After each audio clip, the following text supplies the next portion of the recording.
নমস্কার। বড়দিন বা ক্রিসমাস এই শব্দটা শুনলেই আমাদের অনেকের মনেই তো ভেসে ওঠে সান্টা ক্লজ, ক্রিসমাস ট্রি। আর একগাদা উপহারের ছবি। একদম। কিন্তু আজ আমরা এই চেনা ছবির পেছনের গল্পটা একটু অন্যভাবে দেখতে চাই। আমাদের হাতে যে তথ্যগুলো আছে সেগুলো ঘেঁকে একটা প্রশ্ন বারবার উঠে আসছে। বড়দিন কি শুধু একটা দিগামোজ ধার করা উৎসব? নাকি এটা ভারতীয় সংস্কৃতির সাথে মিশে যাওয়ার একটা জীবন্ত দলিল? ঠিক, যা ধর্মকে ছাপিয়ে একটা অন্যরকম সামাজিক উৎসবে পরিণত হয়েছে। ঠিক এই প্রশ্নটাই আজকের আলোচনার কেন্দ্রবিন্দু। আমরা দেখব কিভাবে একটা গল্প, যা শুরু হয়েছিল প্রায় ২০০০ বছর আগে বেথলেহেমের এক আস্তাবলে, হুম। তার সময়ের সাথে সাথে নিজেকে বদলেছে। রোমান প্যাগান সংস্কৃতির সাথে এর সংযোগ, তারপর দীর্ঘ পথ পেরিয়ে ভারতে আসা। আর এখানে এসে তো পুরো একটা নতুন রূপ নিয়ে নেওয়া। ঠিক সেই যাত্রাটাই আমরা আজ খতিয়ে দেখব। এটা শুধু একটা দিনের গল্প নয়, এটা আসলে সংস্কৃতি আর বিশ্বাসের দেওয়া নেওয়ার এক অসাধারণ ইতিহাস।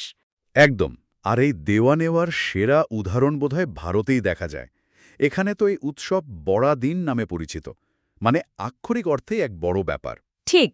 কিভাবে আম গাছ, মাটির প্রদীপ, এমনকি বিরিয়ানি এই উদযাপনের অংশ হয়ে উঠল, সেই আকর্ষণীয় দিকগুলোই আমরা তুলে ধরব।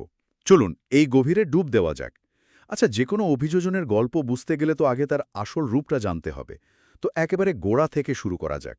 যে তথ্যগুলো আমরা দেখছি তাতে বাইবেলের নিউ টেস্টামেন্টে যিশুর জন্মের একটা পরিষ্কার বর্ণনা আছে। সেই মূল ঘটনাটা ঠিক কী ছিল? হ্যাঁ, সেই মূল গল্পটা হলো এই উৎসবের একেবারে ভিত্তি। গল্পটা শুরু হয় দ্য অ্যানান্সিয়েশন দিয়ে, ঈশ্বরের দূতের আগমন।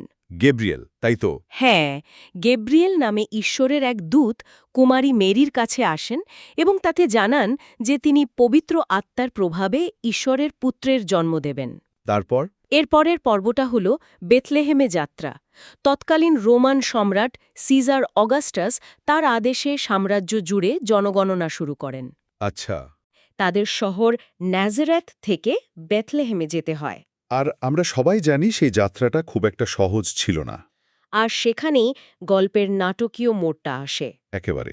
জনগণনার কারণে গোটা শহর তখন লোকে ভর্তি। থাকার জায়গা পাওয়া মুশকিল। একদম। কোনো সরাইখানায় জায়গা ছিল না। তাই তারা একটা আস্তাবলে আশ্রয় নিতে বাধ্য হন। সেখানেই যিশুর জন্ম হয় এবং তাকে কাপড়ে জড়িয়ে একটা জাব পাত্রে, ইংরেজিতে যাকে বলে মেঞ্জার। ঠিক তাই, মেঞ্জার, সেখানে শোয়ানো হয়। আর ঘটনার আকস্মিকতা এখানেই শেষ নয়। কাছাকাছি মাঠে থাকা কিছু মেষপালকের কাছে ঈশ্বরের দূতেরা এসে যিশুর জন্মের খবর পৌঁছে দেন। ও, আর তারা ছুটে এসে সেই নবজাতককে দেখে যান। আর সেই বিখ্যাত ৩ জন জ্ঞানী ব্যক্তির গল্পটা, যারা একটা তারা দেখে পথ চেনেছিলেন? হ্যাঁ, এরপরে সেই অধ্যায়। পূর্ব দেশ থেকে ৩ জন জ্ঞানী ব্যক্তি, যাদের ম্যাজাই বলা হয়, তারা আকাশে একটা বিশেষ তারা দেখতে পান। আর সেটাকে অনুসরণ করেন। হ্যাঁ, তারা সেটা অনুসরণ করে বেথলেহেমে পৌঁছান।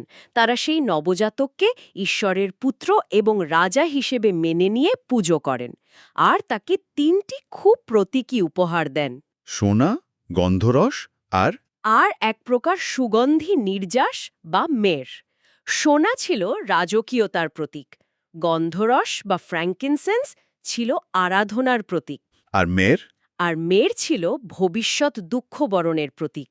এই পুরো আখ্যানটাই কিন্তু বড়দিনের মূল আধ্যাত্মিক ভিত্তি। ১ মিনিট, এখানে একটা বিষয় আমার খটকা লাগছে। আমরা সবাই ২৫শে ডিসেম্বর যিশুর জন্মদিন হিসাবে পালন করি, কিন্তু ঐতিহাসিক নথিগুলো বলছে বাইবেলের কোথাও এই তারিখটির কোনো উল্লেখই নেই। তাহলে এই ২৫শে ডিসেম্বর তারিখটা আমরা পেলাম কোথা থেকে? এটা তো একটা বিরাট প্রশ্ন। এটা একটা অসাধারণ প্রশ্ন, আর এর উত্তরটা বড়দিনের অভিযোজনের গল্পের, প্রথম ধাপ। এটা সত্যি যে বাইবেলে কোনো তারিখ লেখা নেই। তাই তো? ৪র্থ শতাব্দীতে গিয়ে চার্চ আনুষ্ঠানিকভাবে এই তারিখটি নির্ধারণ করে। এর পেছনের কারণটা যতটা না ধর্মীয়, তার চেয়ে অনেক বেশি কৌশলগত এবং সাংস্কৃতিক। কৌশলগত? সেটা কি রকম? সেই সময়ে রোমান সাম্রাজ্যের শীতকালে কিছু খুব জনপ্রিয় প্যাগান উৎসব পালিত হতো। আচ্ছা। যেমন ধরুন স্যাটার্নালিয়া, যা ছিল কৃষি দেবতা স্যাটার্নের উৎসব। আর ছিল ২৫শে ডিসেম্বরের সোল ইনভিক্টাস বা অজয় সূর্যের জন্মদিন। ওহ, তার মানে এটা এক ধরনের সাংস্কৃতিক সমন্বয় ছিল। অর্থাৎ নতুন ধর্মকে সাধারণ মানুষের কাছে আরও গ্রহণযোগ্য করে তোলার জন্য তাদের চেনা এবং জনপ্রিয় উৎসবের দিনটিকেই বেছে নেওয়া হলো। এটা তো এক কথা একটা দুর্দান্ত কৌশল। ঠিক তাই। দেখুন, ধর্ম প্রচারের ক্ষেত্রে শুধু বিশ্বাসটাই বড় কথা নয়, হুম। স্থানীয় সংস্কৃতির মনস্তত্ত্ব বোঝাটাও ততটাই জরুরি।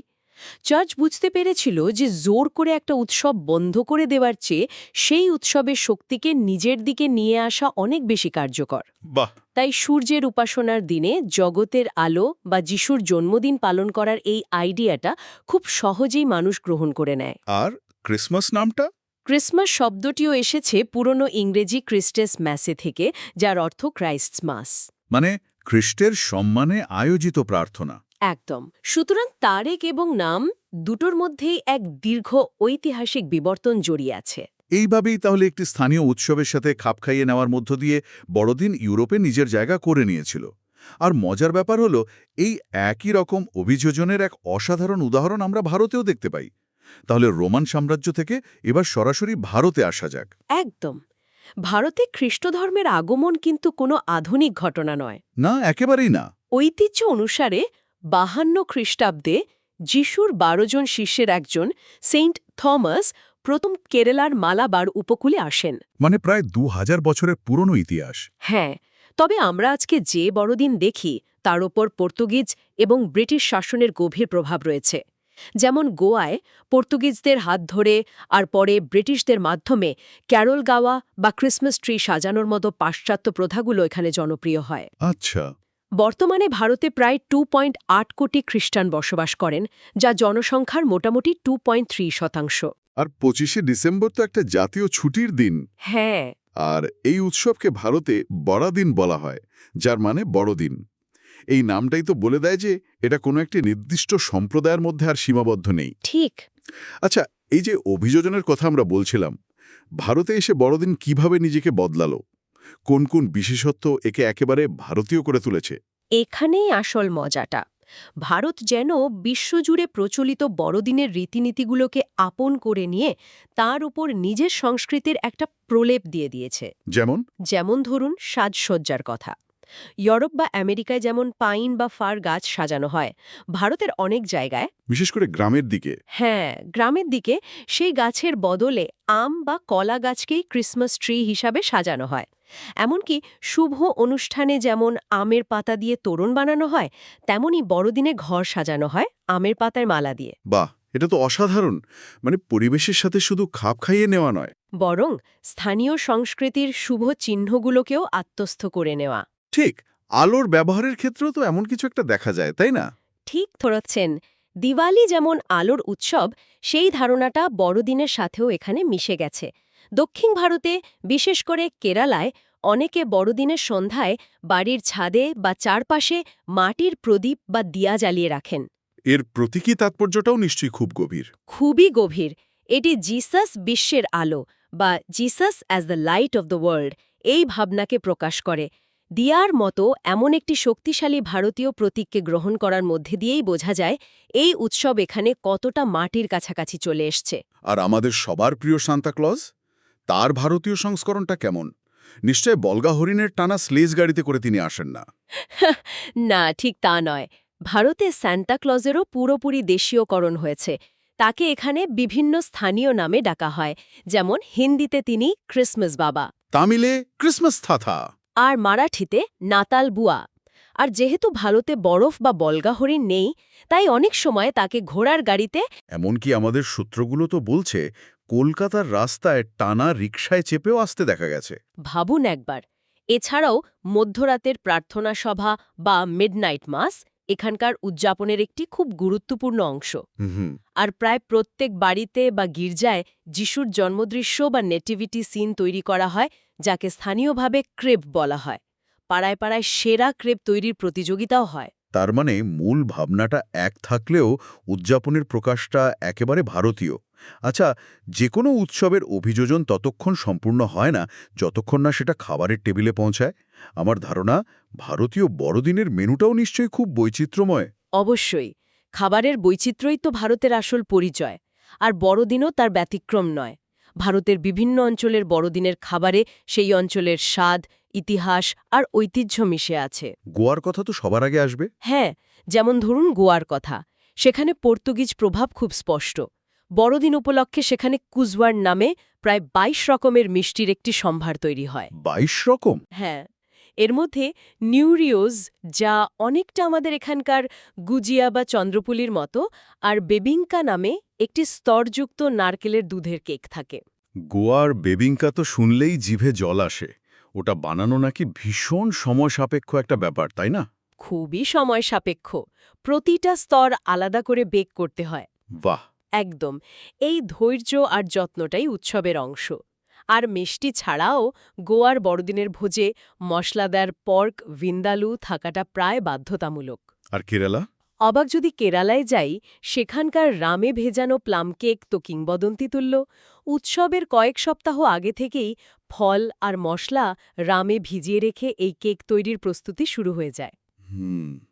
এছাড়াও বড়দিনের ভোজে হাঁসের মাংসের মাপ্পাস এবং আপ্পামের সাথে নারকেলের দুধের স্টু পরিবেশন করা হয়, যা সেখানকার খাঁটি ঐতিহ্যবাহী খাবার। তার মানে এমন নয় যে টার্কি রোস্টের মতো বিদেশি খাবার এসেই স্থানীয় খাবারকে সরিয়ে দিয়েছে। না না, বরং স্থানীয় খাবারগুলোই উৎসবের প্রধান আকর্ষণ হয়ে উঠেছে। ঠিক তাই।